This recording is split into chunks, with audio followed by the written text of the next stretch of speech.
41 దినములు నీ దీక్షను పడితిరో, నా గొంతు గానాలు నీకే వినిపిస్తిరో.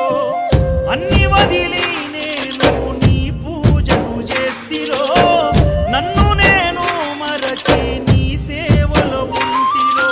భక్తితోని భజన చేస్తూ బయలుదేరితి, శక్తినిచ్చి నన్ను నడిపించు శబరికి.